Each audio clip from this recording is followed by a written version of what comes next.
The problem with doing a pretty decent video last week, folks, following it up again this week. I mean, do I basically recreate last week's video? Do I do something else hilarious and astounding and amazing and incredible? And finally, I just realized you have to worry about this week, next week, so on and so forth. But until I learned that lesson, I was stressing out again. I was kind of a terror to live with, because this time it wasn't just affecting me, but those around me, like my poor, sad little wife, Catherine. I mean, seriously, how did you put up with me this week? Wow.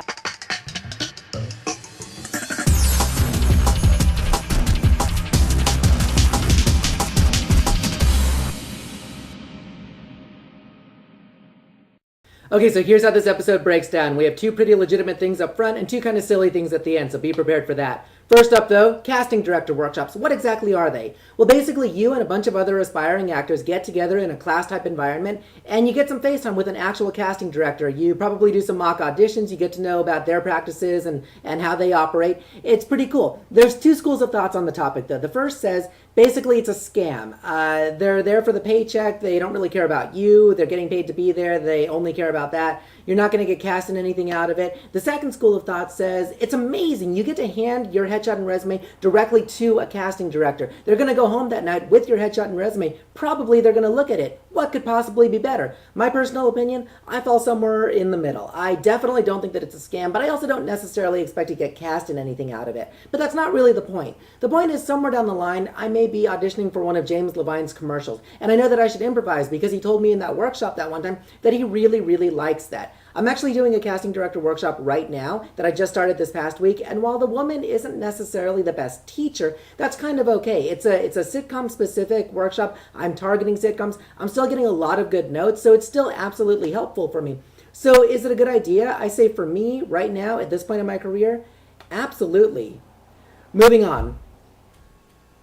This past week, folks, I got to act. I got to get up on stage, and I got to act at a place called No Shame Theater that I haven't been to in quite a long time. There's a link right over there. Check them out. People ask me sometimes why I act, and I think it's because when I'm up there on that stage, you know, I own the world. The audience is hanging on my every word. I'm making them laugh or making them cry. And there are just few things in the world that create that excitement, that exhilaration, that rush for me.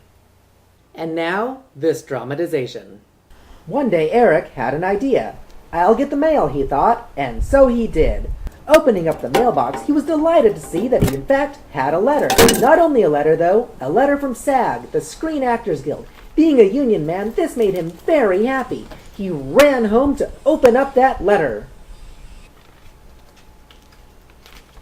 However, upon opening the letter and reading its contents, he realized that it was a bill for $58. Then he was sad.